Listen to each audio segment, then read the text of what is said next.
মোৰ জীৱনৰ যিটো ষ্টাইল আছিলে লাইফষ্টাইলটো অলপ বেলেগ ধৰণৰ আছিলে। মই গোঁসাই লগত বহা লাইফষ্টাইল নাছিলে। সমাজখন মানুহৰ আকৃতি প্ৰাণীয়ে ভৰি আছে। বাস্তৱিকতে মানুহ পাবলৈ আটক হৈছে এতিয়া। আৰু মানুহ যদি থাকিলেহেঁতেন তেতিয়াহ'লে সমাজখনৰ এনেকুৱা বিভীষিকা এনেকুৱা হ'ব নোৱাৰিলেহেঁতেন।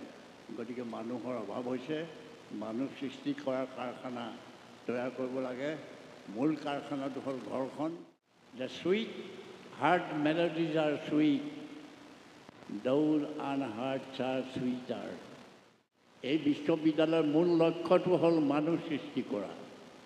কাৰণ আমাক এতিয়া ইঞ্জিনিয়াৰ ঢেৰ হৈ গ'ল, আমাৰ ডাক্তৰ ঢেৰ হৈ গ'ল, আমাক এতিয়া কিছুমান সংস্কাৰী মানুহ লাগে।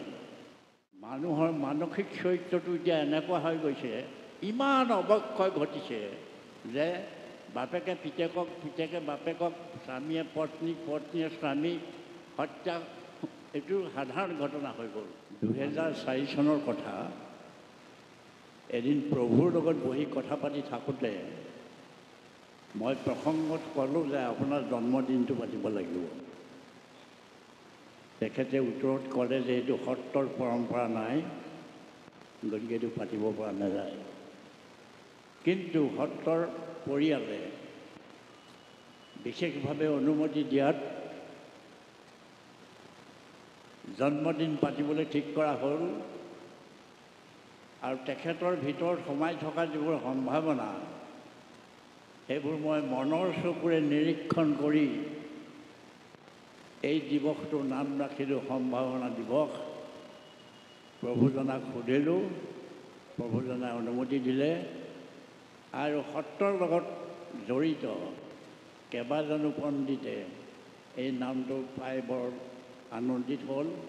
আৰু ভাস্কৰজ্যোতি মহন্তও আজি আনন্দিত হৈ গৈছে। কাৰণ সম্ভাৱনা, এই প্ৰভুজনাৰ হৃদয়ত অন্তৰত গোটেই সম্ভাৱনাৰ থোপ খাই আছে। আৰু এই 67 বছৰত সম্ভাৱনাৰ আলোক জ্বলাই আজি তেখেত 67 বছৰত উপনীত হৈছেহি। আৰু পাছলৈ আৰু বহুত প্ৰকাশ হ'বলগীয়া বস্তু কথা আছে। মই শালপাংশ বুলি তেখেতৰ সৃষ্টিসমূহৰ ওপৰত এটা লিখিছোঁ।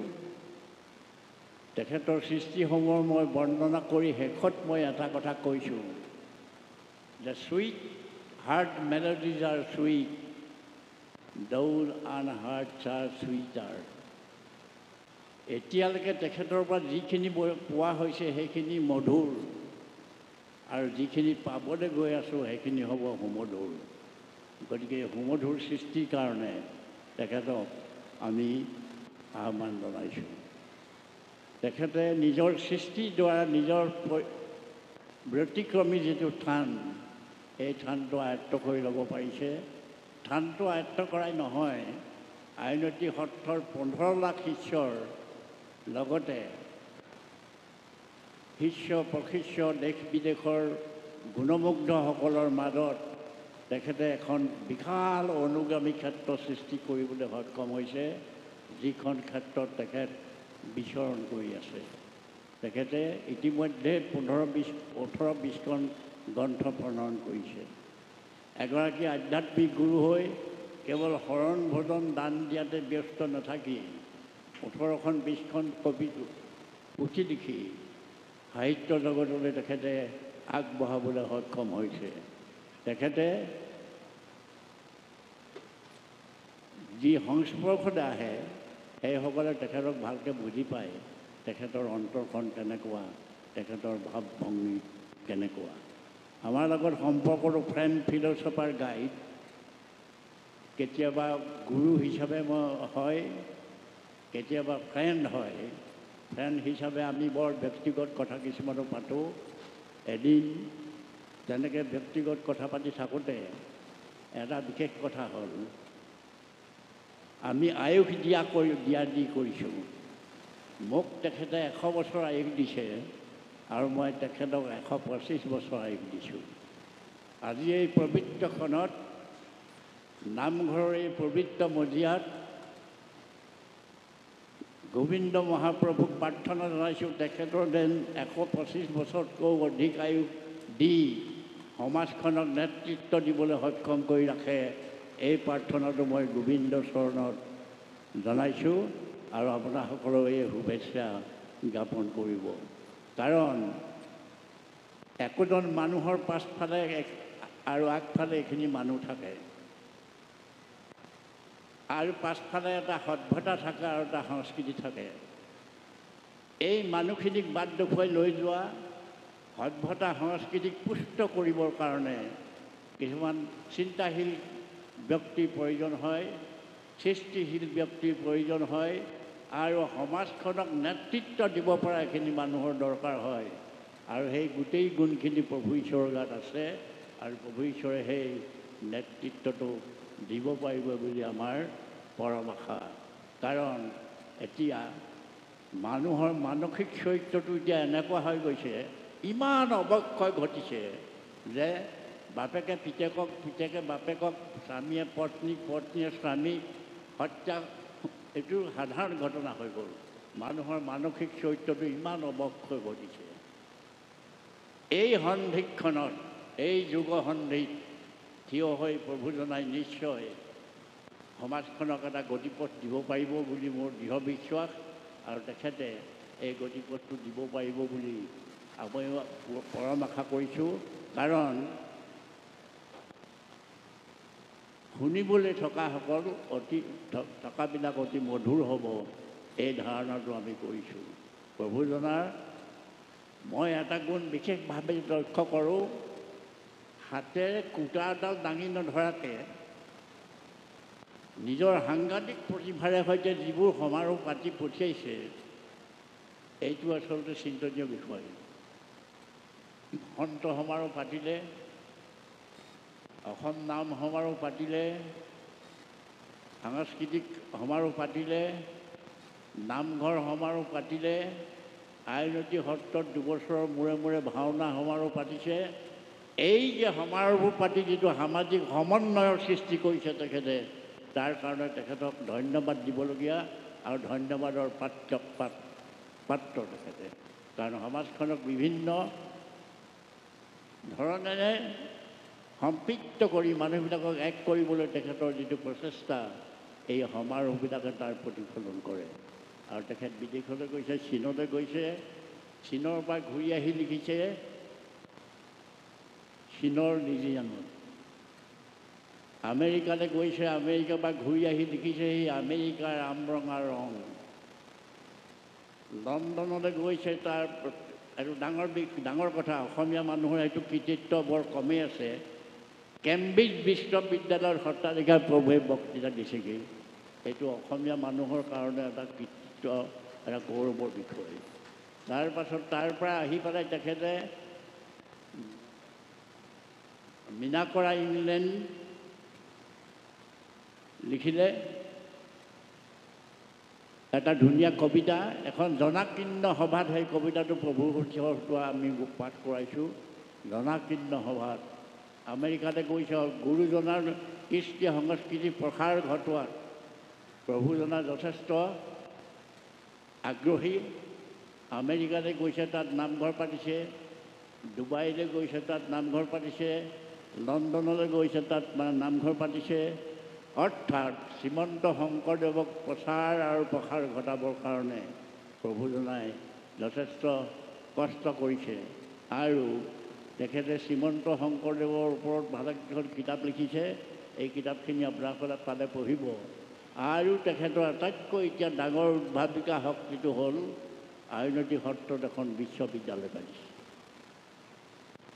এই বিশ্ববিদ্যালয়খন পৃথিৱীৰ ইমানবোৰ বিশ্ববিদ্যালয় থকাৰ পাছত আৰু এখন বিশ্ববিদ্যালয়ৰ প্ৰয়োজন বাস্তৱিকতে নাছিলে।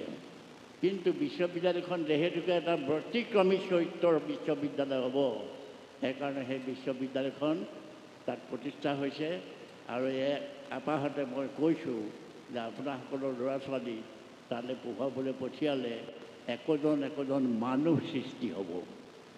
এই বিশ্ববিদ্যালয়ৰ মূল লক্ষ্যটো হ'ল মানুহ সৃষ্টি কৰা। কাৰণ আমাক এতিয়া ইঞ্জিনিয়াৰ ঢেৰ হৈ গ'ল, আমাৰ ডাক্তৰ ঢেৰ হৈ গ'ল, আমাক এতিয়া কিছুমান সংস্কাৰী মানুহ লাগে। এই সংস্কাৰী মানুহখিনি সৃষ্টি কৰিব সেই বিশ্ববিদ্যালয়ে, আৰু সেই সংস্কাৰী মানুহখিনি সৃষ্টি কৰিব আমাৰ ঘৰখনে। গতিকে ঘৰখন যদি ঠিক থাকে, ঘৰখনেই home is the best school বুলি কোৱা হয়, ঘৰখনেই যদি ঠিক থাকে তেতিয়াহ'লে নিশ্চয় তাৰ পৰা সংস্কাৰী ল'ৰা ছোৱালী ওলাই যাব, যিটো সংস্কাৰৰ অভাৱত আমি আজি হাই হাই খাই খাই কৰি মৰিছোঁ। গতিকে মানুহ সৃষ্টি এতিয়া মানুহৰ প্ৰয়োজন হৈছে। সৰু কথা এটা কওঁ, এটা শগুন নৈখনৰ কিনাৰত বহি আছেগৈ। শগুনে দৰৱ দিয়ে, দৰৱৰ ওচৰত মানুহ বিচাৰি দৰৱ বিচাৰি গ'ল বোলে, নাই, শগুনে মৰাশ বিচাৰি গৈছে। তাৰপৰা মানুহজন গৈ শগুনটোৰ ওচৰত পালেগৈ। ঢেৰ মৰাশ গংগা নদীৰ উটি গৈছে, কিন্তু এই শগুনে মানুহ অনা নাই। এতিয়া মানুহজনে ক'লে যে ইমান মৰা মানুহ উটি গৈছে, তুমি মৰা মানুহ বিচাৰি ৰৈ আছা কেলে? এই বোলে নাই নাই, আচল মৰা মানুহ অহা নাই, এইবোৰ মানুহৰ আকৃতিৰ কিছুমান প্ৰাণীহে আহিছে। গতিকে এতিয়া সমাজখন মানুহৰ আকৃতি প্ৰাণীয়ে ভৰি আছে। বাস্তৱিকতে মানুহ পাবলৈ আটক হৈছে এতিয়া, আৰু মানুহ যদি থাকিলেহেঁতেন তেতিয়াহ'লে সমাজখনৰ এনেকুৱা বিভীষিকা এনেকুৱা হ'ব নোৱাৰিলেহেঁতেন। গতিকে মানুহৰ অভাৱ হৈছে, মানুহ সৃষ্টি কৰাৰ কাৰখানা তৈয়াৰ কৰিব লাগে। মূল কাৰখানাটো হ'ল ঘৰখন। ঘৰখনৰ পিতৃ মাতৃয়ে যদি ল'ৰা ছোৱালীকেইটা সংস্কাৰী কৰি তুলি দিয়ে, সেই সংস্কাৰী ল'ৰাকেইটাই আচলতে সমাজত আগবাঢ়ি যাবলৈ সক্ষম হ'ব। কিন্তু সেই সংস্কাৰটো ৰক্ষা কৰিবলৈ সমাজখন ঠিক হ'ব লাগিব। সেই যিখন সমাজ, সেই সমাজখন ঠিক হ'ব লাগিব, আৰু সেই বাস্তৱিকতে সংস্কাৰী সমাজখনতহে সংস্কাৰী ল'ৰা ছোৱালীয়ে কৰিব পাৰিব। অসংস্কাৰী অপসংস্কৃতিয়ে ভৰি থকা সমাজখনত সংস্কাৰী ল'ৰাই একো কৃতিত্ব দেখুৱাব নোৱাৰিব। গতিকে সমাজখন যাতে সংস্কাৰী হয়, এই কথাটো সকলোৱে চিন্তা কৰিব লাগে। কাৰণ আমাৰ ভৱিষ্যত প্ৰজন্মটো স্বাৰ্থত আমি বহুত ত্যাগ কৰিব লাগিব, আৰু সেই ত্যাগৰ ফলতহে আমি ভৱিষ্যত ভাল প্ৰজন্ম এটা পাম। নহ'লে আমি দিনে দিনে ক'ৰবাতে গৈ আছোঁ, আৰু ক'লৈ যামগৈ তাৰ হিচাপ নহ'ব। সেইকাৰণে প্ৰভুজনাৰ নিচিনা লোকৰ প্ৰয়োজন হৈছে যে সমাজখন গৈ থাকোঁতে তাতে খুঁটি ধৰি থিৰ কৰি ৰাখিবলৈ প্ৰভুজনাৰ নিচিনা লোকৰ এতিয়া এই যুগসন্ধিত অতি প্ৰয়োজন। মই বৰ দীঘলীয়া নকৰোঁ। শেষত প্ৰভুজনাক মোৰ জন্মদিনৰ আন্তৰিক ওলগ জনাইছোঁ। আৰু মই আগতে কৈছোঁ, ফ্ৰেণ্ড ফিল'চফাৰ গাইড, তেখেতে মোৰ জীৱনৰ গোটেই চৰ্যাটো বদলি কৰি দিলে। এইটো ডাঙৰ কথা। মোৰ জীৱনৰ যিটো ষ্টাইল আছিলে, লাইফষ্টাইলটো অলপ বেলেগ ধৰণৰ আছিলে। মই গোঁসাইৰ লগত বহাৰ লাইফষ্টাইল নাছিলে। মই গোঁসাইৰ লগত বহি গোঁসাইৰ লগত বন্ধুত্ব বনাই দিয়া যিজন গুৰু, এই গুৰুজন মোৰ ফ্ৰেণ্ড ফিল'চফাৰ গাইড নহয় আৰু কিয়? গতিকে তেখেত মোৰ গুৰুৰো গুৰু, পৰম গুৰু, আৰু গুৰু শিষ্য হিচাপে তেখেতৰ লগত মোৰ যি সম্পৰ্ক, এইটো অত্যন্ত মধুৰ সম্পৰ্ক।